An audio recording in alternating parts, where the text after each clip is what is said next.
आवाज से परे मधुर साज से भरे अंदाज में बुलाए बाबा पुकार के बच्चिया।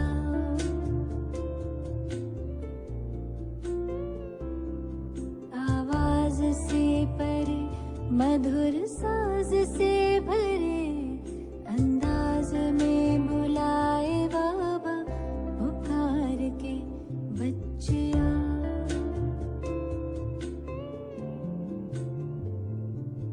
सितारों से दूर सितारों का जहां रहता परम सितारा बेहद सुकून वहां।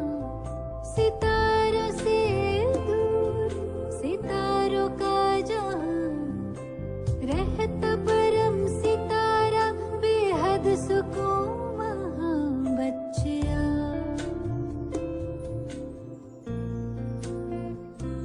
बच्चिया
Om Shanti.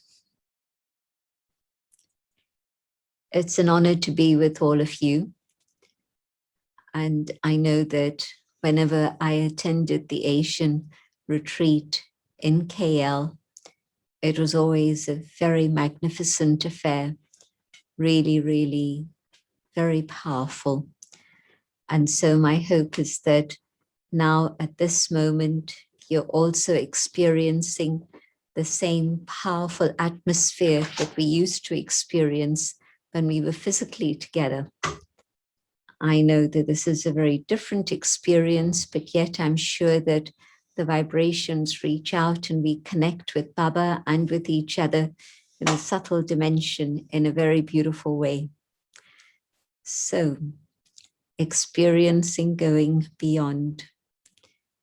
And our preparation today is for that final moment when only Baba is in my consciousness and I'm able to move in a second from this dimension to my home because Baba's calling me. This song is a very beautiful one. Baba's calling us to that world of silence. Baba's waiting for us with his arms outstretched. And so, yes, as time goes on, it becomes very clear that this is that last phase, that last period. Just imagine when Daddy Janki left, lockdown had started, and I thought maybe a few months, but it went on and on and on. And this year, Daddy Gulzar left, and after that, COVID hit its peak in India, and lockdown still continues in India and many parts of the world. And so we're being given a very, very powerful signal that we're moving into a very different time period. And my practice has to be one in which I'm able to not just fly home, but before I fly home, I have to be able to do two other things. I have to be able to clear my karmic accounts, but also I have to be able to be the angel. And I'm talking about the whole family, not just one or two angels or even 8 angels, but Baba wants all of us to be the angels and serve wherever it is we are, so that we're able to support all others. And so this awareness of being able to go beyond within a second, it sounds very simple because it's the first lesson actually, because it's that state of being in the body and yet detached from the body. Then is that other state of being on the field of action, but from moment to moment being able to step away and be the observer and watch what is going on. And then another stage in which I'm not just the observer on the field of action, but I'm able to be completely detached from this world of activity and be up above in that subtle dimension and be able to watch as a detached observer the scenes of the drama unfold down here. And I'm able to be a witness. And as a witness, no effect. I'm just simply witnessing what is going on. And I can be completely immune to the impact of whatever it is that's going on. So these are the stages to experiment with now. And if I'm experimenting with all of these ideas at the present moment, then yes, I'll be able to fly and go to Bapdada in the subtle region, take on my costume of light, and serve with Baba as an angel. Some of you will remember because maybe you were part of that scene, but it was in the early 80s, and a group of about 60 of us were on the stage with Baba in Om Shanti Bhavan, right at the end of that particular meeting with Baba. Baba had finished with the individual meetings a little early, and so Baba called us all onto the stage, and about 60 teachers were around, and so we came up onto the stage, and it was wonderful because Baba had called us, so we were all very excited, and perhaps Miraben and Trish and others were part of that. And I remember sitting quite close to Baba, and of course many others also had the opportunity, because Om Shanti Bhavan stage and the Gadi was just the normal Gadi, it wasn't far away or anything. And Baba said to us, ask any question you want. And there were several questions, but the question that is relevant now is the question about, Baba, in the final moments, will you call us all to Madhuban so that we catch the last flight back and then we're there with you in Madhuban? And Baba looked around at everybody, giving drishti. And then Baba said, why do you think there are so many memorials of angels in all your countries? And yes, some will catch the last flight and come to Madhuban, but there will be many others who won't. And that's because you'll be serving people around you there. You will be the ones who are serving others in your angelic form and giving them God's message of love and peace so that they also become ready to be able to fly home. And this is why in your scriptures, and Baba was looking at Wadi and Anthony and people like that, and Baba was saying that in your scriptures, you have this memorial that's been written of people dressed in white coming from the top of the mountain down below, carrying a message of peace to give others the experience of love and peace.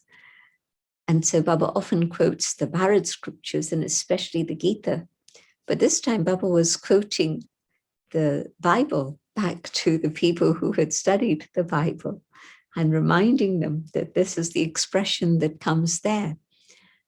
And so I need to work on myself and become karmatik, but I also need to play my role as an angel.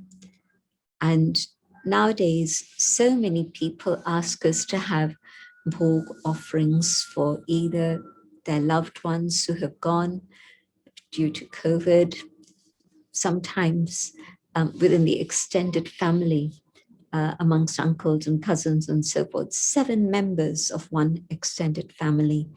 Of course, they were in India, part of the family is here in London, and they're saying, so-and-so's sick, or so-and-so's left, can we please have yoga for those souls? And it does help. The souls that are departed, who experience yoga power reaching them, they feel that love and guidance, but also people who are left behind with all those memories and tears and sorrow, they also feel the support and the help. Yesterday, we had Hansaben share her experience of how she managed last year after Dadi's departure. And she spoke very, very movingly about how it was the family that helped her. And yes, Baba helped her, but it was also the family that helped her go beyond and to begin to play a new role, which she's been doing beautifully for the last little while. So what am I doing today?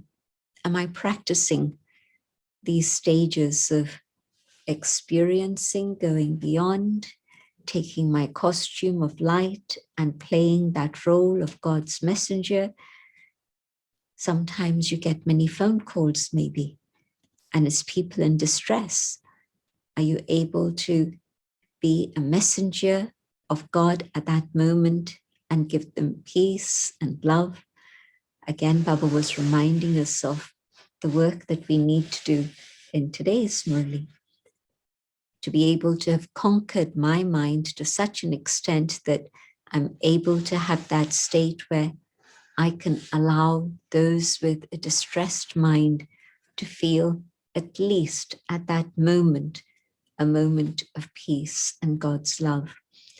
So this is the time to be doing all of this now. And of course, as time ticks on, and it's ticking very fast, we'll also see more and more of the natural disasters. We are seeing a huge escalation of tension in the Middle East.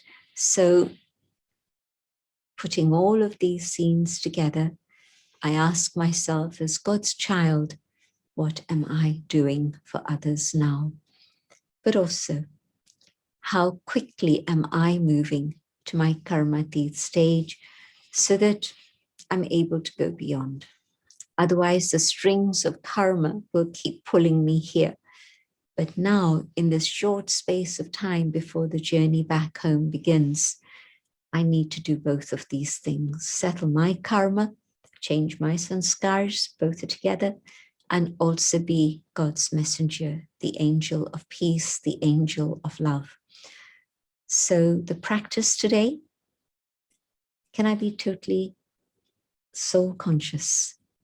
In that state of soul consciousness, attain mastery over my physical senses and also over my thoughts and my feelings and my beliefs and my sanskars. I need to work on myself to do all of this. In terms of just going beyond the physical senses, the Sakar Murli a little while ago spoke about the mischief of the eyes and also about the tongue. Okay, so lust is not a factor to deal with. Most Brahmins who are Brahmins really have been able to deal with that through soul consciousness. But today, is there anything that still distracts me? I see something beautiful. Do I want it? I see someone who I have a karmic connection with. Do I avoid them? Or do I go out of my way to speak to them? Either response is the mischief of the eyes. It's not I, the soul, that is deciding, but it's my eyes that have deceived me. And I either reject or attract, and I go in that direction. The tongue, both in terms of the words that I use, but also in terms of the taste buds. And so am I willing to bend the rules a little bit because I have an addiction to something or another? And I'm not talking about serious things like alcohol or drugs. All that finished a long time ago. But even today, what is it that pulls my taste? Did you know that sweet things are as addictive as other substances? And of course, they play havoc with the body also. But yet, sugar is an addiction. And we don't always classify it as that. And so am I still addicted to sugar in some form or another? So still, at this moment, do my eyes seek out somebody when I enter a room? Is that person here or not here? That's what's in my head when I'm looking around. But no, detach, detach, detach, and not allow any one of the physical senses to pull. I want to go somewhere, not necessarily because of service, or maybe service becomes an excuse. I create an excuse and say, I'm going there for service, but it's not actually my original motive. My original motive was to go there, but then service becomes the label.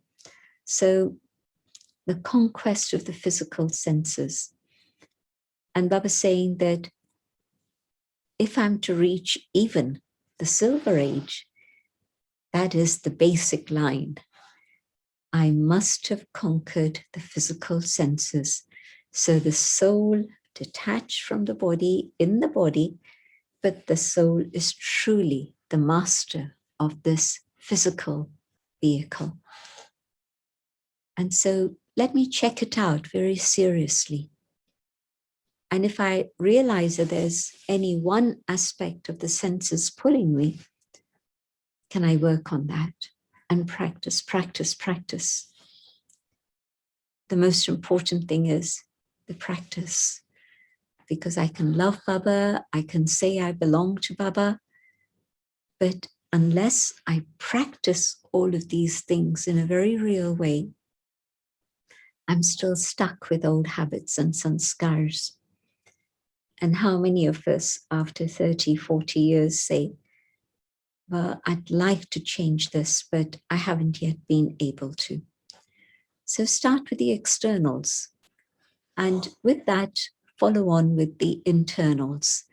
So that then, yes, I don't let my thoughts go racing off. Eyes and mind are very connected. The eyes see something and the mind goes racing behind it, which is what normally happens in life. It should. There shouldn't be a time lag. I see something and I understand what I'm seeing. Not that I see something and then I understand a few minutes later. No, I see, I register, I understand, and I know what's happening. There's meaning, there's sense in it. But can I shift all of that and say, I want to see only that which is uplifting for me? Because then my eyes will share that happiness with others. To whatever extent I've conquered the senses and transformed them, I'm going to then be able to use them as an instrument to serve. Baba's eyes have done so much service. Mama, of course, through her eyes, her words, her actions, her behavior, everything. There was a lovely story I heard yesterday. Somebody was cooking and they were on tour with Dadi Janki and Jagdish Pai. And when you're on tour, you don't go with a big entourage. It's one person trying to do many things. And so she was making something for Dadi and Jagdish Pai.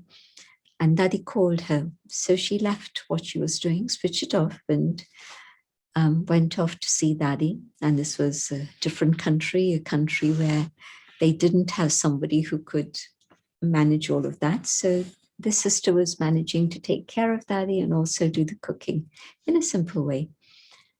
And the person who was in charge of the kitchen didn't realize what was happening. He saw the cooker switched off and he saw this pot of dal and they offered it for pork.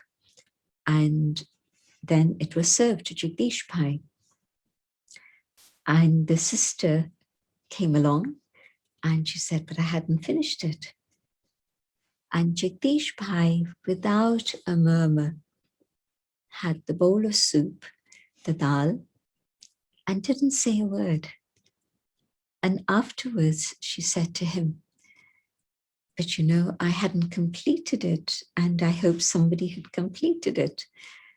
And Jagdish Pai just smiled and said, it was Brahma Pujan, it was fine. And when she tasted it, it had nothing except water and dal. Nobody had put in salt. Nobody had put in any other seasoning. That's it. It was dal and water, done. And Jagdish Bhai hadn't said a word. So just imagine the conquest of the senses. And okay, then you see the person who's done the cooking, you say to them, by the way, did you forget to put the salt in? And they would say, but I didn't put it in, so you would add. But even when he saw her, he didn't say a word, didn't. So it's the month of May, the month of Jagdish Bhai. So this story was shared. So just imagine the conquest of the senses. And Dadi Gulzar, when she was very young, days of Karachi, she was sitting at the back of the classroom in Kunj Bhavan. And Mama was asking questions of the 60 Kumaris who lived there. And at some point, Dadi Gulzar gave an answer. And Mama couldn't see where she was. And she's looking around and saying, who spoke? And Dadi Gulzar raised her hands. And then Mama looked at her and said, your eyes are going to do amazing service. And on another occasion, she was sitting with Brahma Baba in Baba Bhavan on Clifton Beach. And Baba had called her there to give her the quiet space she needed as a trance messenger to be able to keep her mind clear with Baba, free from other things. Because in Kunj Bhavan, there was chatting going on, little girls chatting away. And here, with a family, no one her age, everybody much older. And she had time for silence, and she would write. She would write some of the things she wanted from the classes, from the Murlis, whatever. And Baba saw her handwriting and said, your writing is going to do a lot of service. And afterwards, one was during October through to April, the Avyakt Bapdada season. But in between, she would be traveling and going to other places, including foreign lands. And she would bring a message back from Baba and she would write it so that then she didn't miss out anything. And then it was, whether it was for the people there or whether it was to send to India, because from India, I was with her on tour several times, but she would regularly get calls. This has happened, this has happened, this has happened. Can you ask Baba? And Baba sent us a message. And that's what she would do. Go to Baba at Amrit Vela. And then at the end of Amrit Vela, ask for pen and paper, and she would write. And so those who have gone beyond the pull of the senses are then able to use their senses to be able to serve others, to be the master of my eyes, my hands, my feet, my drishti, my mouth, everything. Is it doing service? Am I conveying the treasures that God has given me, the treasure of peace, the treasure of love, through my behavior and through my physical senses? So let me see to what extent that conversion has taken place. And so the conquest through detachment, but then further the transformation to the stage of actually using those organs with which to serve. And then the conquest of the inner faculties. And the thing that slips in there, my ego. And in that state of ego, I'll say, but I know about this. I know how to do it. I know this is right. And it has to be like this. I'm not willing to listen to others. I'm not willing to share. I'm not willing to take in. I'm not willing to absorb things that others around me are suggesting. And so in this condition, when it's my ego that's making me operate, and yes, it might be a brilliant idea, But if I'm not able to be a master and a child now, I'm never going to reach that stage of being the detached observer. As a master, I share my idea because I think I know. But then if I know, I also know that God is in charge. And so at that point, am I able just to say, whatever the decision is, I will accept it. As a child, without at that moment thinking, oh, but it shouldn't be like this, it should be like this, why isn't it like this, etc., etc., etc. So to keep checking, when I say, I know, when I say, but I am right, when I say, I have the experience of this, I have the expertise of this, can I go beyond my ego? The other thing that very definitely hampers going beyond is role and position. My role, I get stuck into that. It becomes a trap for me. When I came to Baba, Baba told me I'm a Brahmin. That is my role. But gradually through the years, I started helping here and there and here and there and everywhere. And so now many people call me and say, can you do this? Can you do that? Can you do the other? But can I do it absolutely without any consciousness of I, knowing that I'm simply an instrument, and equally Baba has many, many other instruments. But if I get stuck into that role, I can do this, nobody else can do this, for whatever reason, because I know best, because I've had the experience, I'm the one who's the cleverest, I'm the one with a degree, all sorts of things can come in. So what is my role? To be a Brahmin. What is my position? It's a being child of God. And so having that deeply imbibed within myself, then yes, let me use whatever facilities there are, whatever opportunities there are to be able to serve through all of that and reach out and give comfort to many, many others. But if I get stuck in the role, but it should be like this. And if it's a little bit either way, no, it shouldn't be like that. So to remember that this is the time to go beyond. Whatever I've done for the good of others, it will definitely bear fruit. And if I've done something just simply because it was my thought, and at that moment I thought this is a pure thought, and my motivation was to gain praise and admiration or accolade, what's going to happen at that moment? What I think should happen definitely doesn't happen.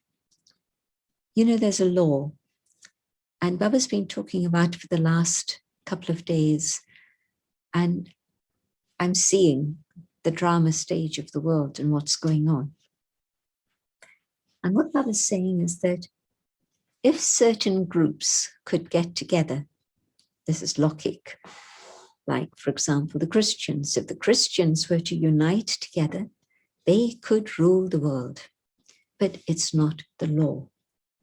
And so that started to make me think, what does it mean in terms of the law in this context? And Baba used the expression yoga power. It's yoga power that will enable you to rule in the golden age, not now, in the golden age.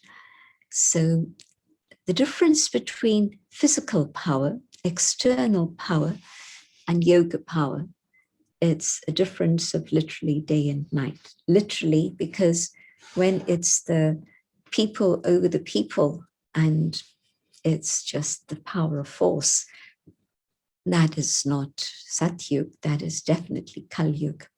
And the training Baba's giving us, yoga power, and then you'll be able to rule your kingdom. And so vast contrast between thinking, this is my position, this is my right, this is my authority, things should happen like this. And if they're not happening like that, I'm going to teach them a lesson. No, I teach through my dharana. I don't teach through my words. Everybody knows this. You see something and you see another person dealing with it in a very lovely way, and it's a lesson you learn. If I were to do the same thing that I did just now, but do it with the motivation of compassion, do it with love, what would the difference be? And so to get beyond this consciousness of the inner world in which my identity and my position are fixed on the external physical level, and to go back to the awareness of the inner being, the soul. And in that awareness, yes, I'm detached, yet I'm using this instrument, but I'm not in bondage. The other state will lead me into bondage. So have I been able to let go and sacrifice that awareness of the traps that position and my own desires demand? Can I let go of that? Don't want roles, don't want positions, don't want desires, because Baba has fulfilled everything that I need, plus more. For the vast majority, I think this is true. Think of something and next day there's an abundance of it. You didn't ask, you didn't tell, but somehow Baba provided, and it's there in abundance. So let me see if I can go beyond the pull of the internal faculties and come to that stage where it's I, the soul, in the subtle region, in my subtle costume with Baba. The more I practice going away from here and going up there, the more I'll be skilled at being able to do this. Otherwise, I'll try to detach and another thought will pull me down. I'll try again and yet another thought will pull me down. And this is why Baba used to say, what you want to do tomorrow, do it today. What you want to do today, do it now. Don't wait, don't postpone, because you don't know what bugs are going to enter your mind and change your mind and heart and say, oh, but no, it has to be like this or that or the other. So let me be able to detach from the physical organs, the external ones. Let me detach from the inner organs, the more subtle ones. And then I can experience that stage of being in the subtle region in my costume of light. And then still there in the subtle region, not yet coming down, but the awareness that as an angel, my role is different to what it used to be. And I arrive in the subtle region, take on my costume, but I bring that costume back down with me to be able to see the whole drama on the stage, but now to intervene with my subtle angelic form. If there are two people quarreling and you go and try and separate them, you'll get hacked to death because the fists are flying, the anger is strong and it's hot and people want to finish and go home. So here I am in my angelic costume. And it's not a physical costume, so don't try to buy wings and fix them onto your shoulders. No, it's an inner state of consciousness, an inner state of awareness. But what happens when I'm in my angelic stage I'm able to see what's going on and be detached. And in that state of detachment, I won't take sides. I won't say this one's right, this one's wrong, because both are playing their role in the drama, absolutely in the way that is fixed for them. This is the amazing secret that God has told us. Each one is playing their own role in the drama. And for me to say this one's right, this one's wrong is not my duty. And even if somebody is doing something which I think is wrong, but it's right, it's their part in the drama at this moment to be doing whatever it is they are. And for me, as God's messenger, what I have to do is give both of them the message of God's love and peace, so that the atmosphere begins to change. And I probably won't be able to do this in words, but maybe they were really at each other's throats. And you entered, and there's nothing you said, but you just were there, present, and your presence calmed them down. Just imagine what used to happen when the daddies took a little walk around, whether it was in London, whether it was in Madhuban or anywhere else in the world they were visiting. There might have been a bit of an argument, but one of the daddies approached, not knowing that this is what's going on. Nobody reported, but that's what is going on. And their presence immediately brought peace between that couple, those people. And they actually then would start taking drishti, and daddy would move on and do other things. And I'm talking about any one of the daddies. Daddy Kumarka, Daddy Janki, Daddy Gulzar. I've seen it happen with all of them. Just their presence would take the heat out of the situation and bring peace. And of course, when it was Lokik people who didn't have Gyan, again, in the presence of the daddies, instead of being lions who were roaring, they became lambs who were quiet. And so, can I do that work? Yes, of course I can.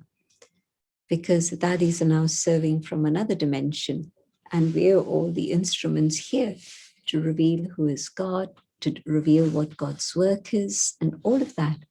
And so let me practice that stage in which I'm able to go above, be with Baba in the subtle region, take on my costume of light, look down and see the bigger picture, and then come down in my angelic awareness, my consciousness of being the messenger, being the one who can bring peace. And of course, from the moment that I start to conquer my physical senses and then the subtle pull of the faculties within, my karmic record begins to change. I'm settling, settling, settling. Today also Baba spoke about not allowing, using the yoga power and not allowing any vicious action, any sinful action to happen. And so yoga gives me two experiences. One, that the things of the past are finishing. Today Baba said, it is a guarantee. I will absolve you of all the sins of the past. And so, yes, yoga is settling that. And the proof of that is the change in my behavior today, so that visibly my sanskars and my nature are different. But Baba also said, it will stop you from doing any further sinful action. And so going beyond the pull of the senses, going beyond the pull of even the internal faculties of the soul. And I'm moving to that state where I'm coming closer and closer to my karmatit stage.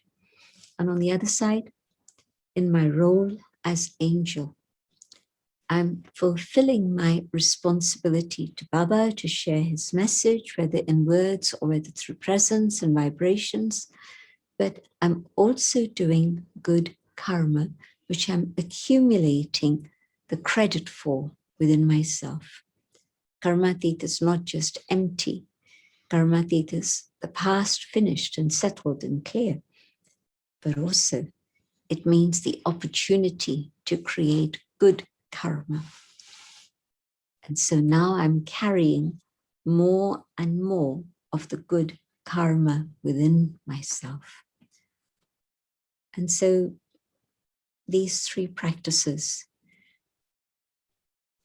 in the body, but yet detached from the consciousness of the pull of the physical senses, in the body, but also detached from the workings of the mind, etc., internal organs.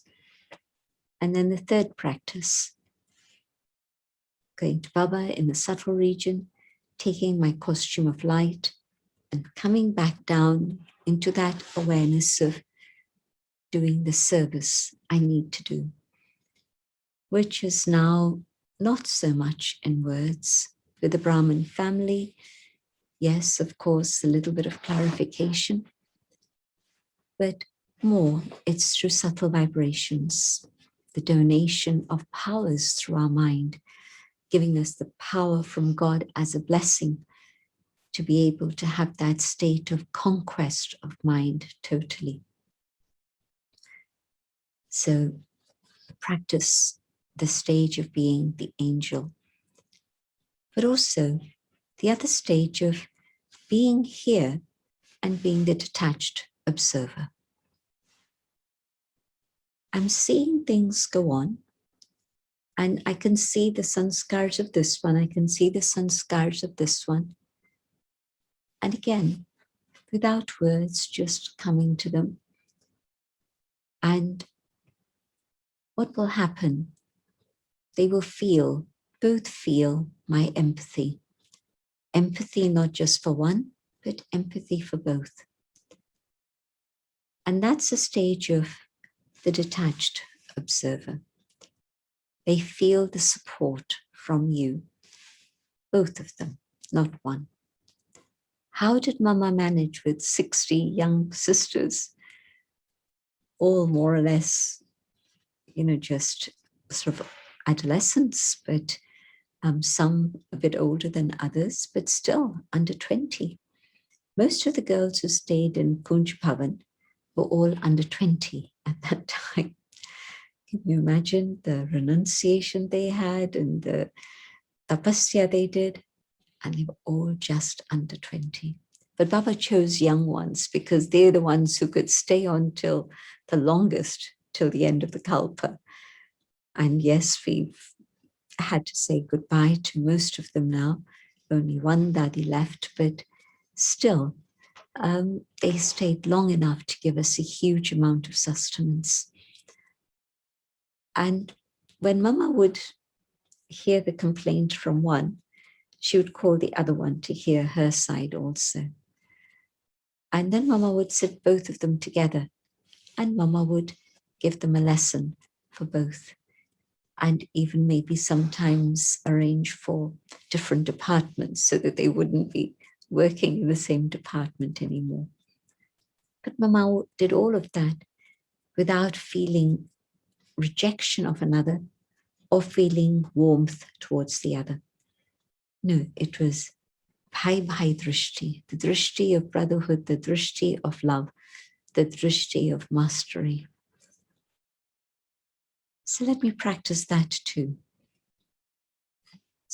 I'm here, I'm not up above, I'm here, but internally I've gone beyond because I'm able to be detached from what's here, see what's happening, and with Baba's help, do whatever I need to do. And then, of course, that stage where absolutely upram, up above, that stage where I'm the observer, sakshi drashta, being the witness, the detached witness, the observer. But this stage in which really I'm able to be up above and beyond. The more I've practiced going up and down to the subtle region, one moment here, next moment there, and this is what Baba tells us to practice. Keep practicing this awareness of going up and down, up and down. I need to come down, fine, let me do what I need to do. And then go up again. Even between one task in one room and another task in another room, and the time that you take to walk down the corridor, the master of thinking, the master of thoughts, won't let the machine run at top speed so that it gets overheated, but it'll give the machine a little bit of a break. And so this is my little break, moving from one room to another room. So in that break, what is the consciousness that I'm having? The practice. Can I be a detached observer? And then I can go up above, beyond. And it means beyond the influences that are happening here. There's the negativity of the world, which is worldwide. Can I stay detached from that influence of negativity? In my conversations, am I pro someone or something, or anti someone or something? As Baba's children, we can't take sides, whether it's politics, whether it's any type of activism, we can't. Even when what we think is right, but yet, who knows? At this moment in the drama, nobody really knows what's going on in the mind of another. And it's camouflaged so well so that you don't know. Nobody wants you to know what's going on in their mind, even though what's going on in their mind is a lot of rubbish, but they don't want you to know that. They want to be able to have their own space. They need to be able to have their own inner freedom so that then they can do what they want to do. But this stage in which I'm detached and immune to the atmosphere of the world, immune to other sides, this side, that side, and no divisiveness within myself, I do what I need to do. And what I need to do is to be able to give good wishes to all. Can I do that? Or are there still some to whom I feel contact? And are there still some for whom I still have a sense of rejection? I can't be an angel if I carry on like this. But let me be God's child, the yogi, and also let me be up above so that I'm a friend for all. And the sense of belonging is not just this group and a rejection by this group, but no, love for all. And if I've been practicing this stage of being uninfluenced by vibrations of the world, which is a very low state of vibration at the present time, the vibrations of people, even the vibrations of individuals, I want nothing to do with that. I want to be in the stage where now already I'm not influenced by anything. And then it'll be Baba's influence that can work on me all the time so that then I can go home. And I can practice going home now, especially Amrit Vela or evening meditation. But while you're in a special bhakti, I'm sure it can be at other times too. But this state where I'm really still, I'm internally silent, And there's a huge energy that Baba's able to fill me with in that stage. You know, when you put the nozzle of the pipe into the car at the appropriate point where it can go into the tank, and you see how quickly the tank is filling up. It's lovely. But same thing, this tank of mine has become a bit dry, which is why there's a deficit of love, a deficit of compassion, many things. Can I go up above and not be pulled by the lack of anything that's happening here? I'm in that state in which Baba is filling me. And in that filling, I become full and complete. And after that sojourn in Paramdham, I come back down here. But now I've come as a guest. I don't belong here. I was asked a question about avatar and angel. And I think the consciousness of avatar is something to practice now. I have incarnated to do the things that I need to do, which is give God's message essentially. But as the angel, I have a responsibility for the world, and I need to be very, very full. And so coming down from Paramdham via the subtle region, I come down to do what I need to do. And maybe the world is ready to hear it in words, maybe it's not, it's okay. The power of vibrations is the most potent power of all. And so let me continue to study Baba's Murlis and practice the things that Baba's telling me to do. So I hope you'll experiment a little bit with all these ideas and see for yourself how it works. Let's have a few minutes of silence together.